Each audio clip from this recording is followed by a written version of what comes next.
আসসালামু আলাইকুম। সংবাদে আপনাদের সবাইকে স্বাগত জানাচ্ছি। আমি ফিরোজ তোহা। শুরুতেই সংবাদ শিরোনাম।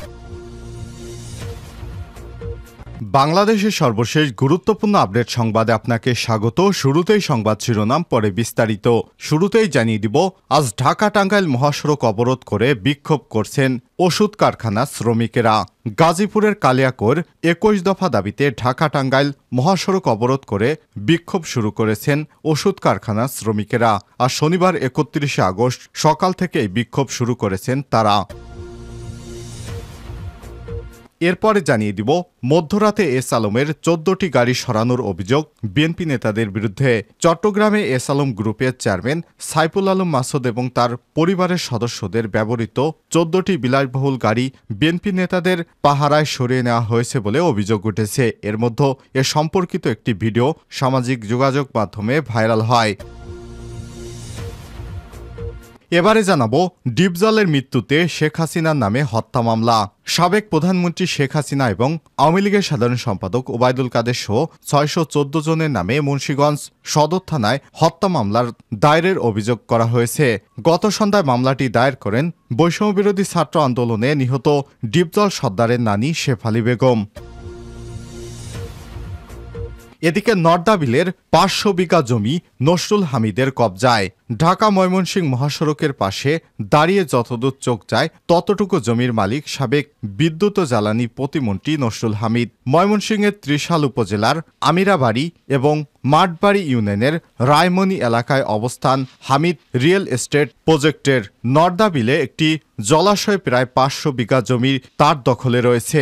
উল্লেখ্য, নসরুল হামিদ শেখ হাসিনা সরকারের বিদ্যুৎ এবং জ্বালানি প্রতিমন্ত্রী ছিলেন।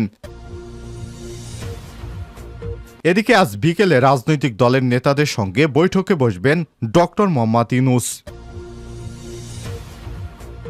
এবং সর্বশেষ জানিয়ে দিব, ২৪ ঘন্টার মধ্যেই আছড়ে পড়বে ঘূর্ণিঝড় আসনা। ভারতের কেন্দ্রীয় আবহাওয়া দপ্তর আইএমডি জানিয়েছে, আরব সাগরের উত্তর অংশে কয়েকটি ঘূর্ণিঝড়ের আশঙ্কা দেখা দিয়েছে। আগে যে গভীর নিম্নচাপ দেখা দিয়েছিল সেটি ইতিমধ্যে শক্তিশালী ঘূর্ণিঝড়ের রূপ নিয়েছে এবং আগামী ২৪ ঘন্টার মধ্যে এটি ভারতের পশ্চিমাঞ্চলীয় রাজ্য গুজরাটের উপকূলে আছড়ে পড়তে পারে। উল্লেখ্য, গুজরাটেই ভারতের বর্তমান প্রধানমন্ত্রী নরেন্দ্র মোদীর বাড়ি। ওই গুজরাটে বিগত প্রায় ১ মাস ধরে ভয়াবহ বন্যার কবলে পড়েছে। কোনোভাবেই নামছে না গুজরাটে বৃষ্টির পানি। আবার নতুন করে আসনা ঝড় যদি গুজরাটে ভয়াবহ আকার ধারণ করে তাহলে লণ্ডভণ্ড হয়ে যেতে পারে ভারতের গুজরাটের রাজ্য। প্রিয় দর্শক, এতক্ষণ শুনছিলেন সংবাদ শিরোনাম, এবারে বিস্তারিত। তবে তার আগে বন্ধুরা, অনুরোধ থাকবে এই সংবাদটিতে একটি লাইক দিন। এই চ্যানেলে আপনি নতুন হয়ে থাকলে আমাদের সংবাদটি দেখতে দেখতে চ্যানেলটি সাবস্ক্রাইব করে রাখুন। কমেন্ট করে আপনার মূল্যবান মতামত জানিয়ে দিন বন্ধুরা, আপনি বিশ্বের কোন দেশ থেকে আমাদের সংবাদটি দেখছেন এবং শুনছেন। এবারে বিস্তারিত। ঢাকা টাঙ্গাইল মহাসড়ক অবরোধ করে বিক্ষোভ করছেন ওষুধ কোম্পানির শ্রমিকেরা। গাজীপুরের কালিয়াকৈরে ২১ দফা দাবিতে ঢাকা টাঙ্গাইল মহাসড়ক অবরোধ করে বিক্ষোভ শুরু করছেন ওষুধ কারখানার শ্রমিকেরা। শনিবার ৩১ আগস্ট সকাল থেকে এই বিক্ষোভ করেন তারা। ইতিমধ্যে তারা বিভিন্ন দাবি দেওয়া নিয়ে মাঠে নেমেছেন। তারা তাদের কর্মবিরতি দিয়ে ২১ দফা দাবিতে ঢাকা টাঙ্গাইল অর্থাৎ উত্তরবঙ্গের সঙ্গে ঢাকার যে মেন সড়ক সেটি অবরোধ করে রেখেছেন সকাল থেকে এবং তারা বিক্ষোভ শুরু করছেন। তাদের দাবি আদায় না হওয়া পর্যন্ত তারা সড়ক ছাড়বেন না বলে জানিয়েছেন। গাজীপুর থেকে আমাদের প্রতিনিধির পাঠানো সর্বশেষ তথ্য অনুযায়ী এ সংবাদ আমরা পেয়েছি। বিস্তারিত সংবাদ আসা মাত্র আপনাদের জানানো হবে। মধ্যরাতে এস আলমের ১৪টি গাড়ি সরানোর অভিযোগ বিএনপি নেতাদের বিরুদ্ধে। চট্টগ্রামে এস আলম গ্রুপের সাইফুল আলম মাসুদ এবং তার পরিবারের সদস্যদের ব্যবহৃত ১৪টি বিলাসবহুল গাড়ি বিএনপির নেতাদের পাহারায় সরিয়ে দেওয়া হয়েছে বলে অভিযোগ উঠেছে। এরই মধ্যে এ সম্পর্কিত একটি ভিডিও সামাজিক যোগাযোগ মাধ্যমে ভাইরাল হয়েছে। বৃহস্পতিবার ২৯ আগস্ট রাত ১২টার দিকে কালুরঘাট শিল্প এলাকায় বিসিক মির গ্রুপের মালিকানাধীন একটি ওয়ারহাউস থেকে বিলাসবহুল দামি গাড়িগুলো সরিয়ে নেওয়া নেওয়া হয়। এর আগে বৃহস্পতিবার বাংলাদেশ ব্যাংকের গভর্নর ঘোষণা দেন, এস আলম গ্রুপের মালিকানাধীন জমি এবং সম্পদ কেউ যেন না কেনেন।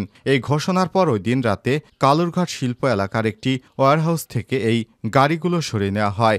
বিলাসবহুল গাড়িগুলো, এসব গাড়িগুলোর মধ্যে রয়েছে BMW, মার্সিডিস এবং অডি, পোর্শে এবং রেঞ্জ রোভার ইত্যাদি। ভাইরাল হওয়া ভিডিও থেকে জানা গেছে, বৃহস্পতিবার রাতের দিকে কালুরঘাট শিল্প এলাকায় বিসিক মির গ্রুপের মালিকানাধীন একটি ওয়্যারহাউস থেকে বিলাসবহুল দামি গাড়িগুলো সরিয়ে নেওয়া হচ্ছে। চট্টগ্রাম দক্ষিণ জেলা বিএনপির আহ্বায়ক এনামুল হক এনাম, পটিয়া উপজেলা যুবদলের সদস্য সচিব ওয়াহিদুল আলম চৌধুরী পিবলু এবং চট্টগ্রাম দক্ষিণ জেলা ছাত্রদলের যুগ্ম আহ্বায়ক শেখ মোহাম্মদ হোসেন নয়ন গাড়িগুলো সরিয়ে নেওয়ার সময় তদারকি করেন। একই সঙ্গে চট্টগ্রাম দক্ষিণ জেলা বিএনপির আহ্বায়ক আবু সুফিয়ানের গাড়ির চালক মনসুরো এস আলমের গাড়িগুলো ওয়্যারহাউস থেকে বের করার বিষয়টি তদারকি করেন।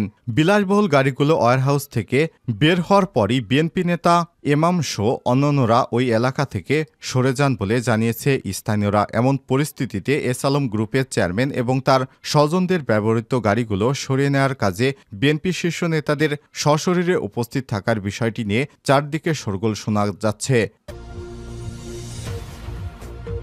ডিপজলের মৃত্যুতে শেখ হাসিনার নামে হত্যা মামলা।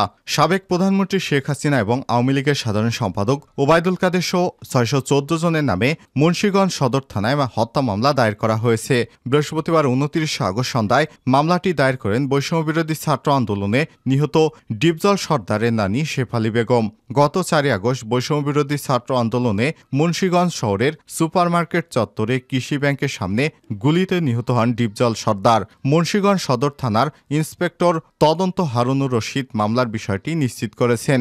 মুন্সিগঞ্জ সদর থানা সূত্র থেকে জানা যায়, 314 জনের নাম উল্লেখ করে এবং আরও 3 শতাধিক অজ্ঞাত পরিচয় আসামি করে একটি হত্যা মামলার অভিযোগ করা হয়। এতে সাবেক প্রধানমন্ত্রী শেখ হাসিনা, সাবেক সেতুমন্ত্রী ওবায়দুল কাদের, মুন্সিগঞ্জ জেলা আওয়ামী লীগের সভাপতি মোহাম্মদ মহিউদ্দিন, মুন্সিগঞ্জ 2 আসনের সাবেক সংসদ সদস্য অধ্যাপক সাগুভতা ইয়াসমিন এমিলি, মুন্সিগঞ্জ 3 আসনের সাবেক সংসদ সদস্য অ্যাডভোকেট মিনাল কান্তি দাস, মুন্সিগঞ্জ 3 আসনের সাবেক সংসদ সদস্য মোহাম্মদ ফয়সাল বিপ্লব, সদর উপজেলা সাবেক চেয়ারম্যান আনিসুজ্জামান, সাধারণ সম্পাদক লুৎফার রহমান। 314 জনের নাম উল্লেখ করে অজ্ঞাত পরিচয় আসামি করা হয়েছে আরও 300 জনকে।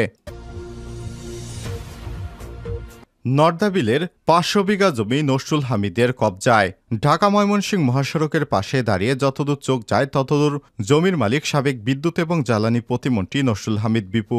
ময়মনসিংহের ত্রিশাল উপজেলার আমিরাবাড়ি এবং মঠবাড়ি ইউনিয়নের রায়মনি এলাকায় অবস্থান হামিদ রিয়েল এস্টেট প্রজেক্ট। নর্দাবিলে একটি জলাশয় প্রায় 500 বিঘা জমি তার দখলে।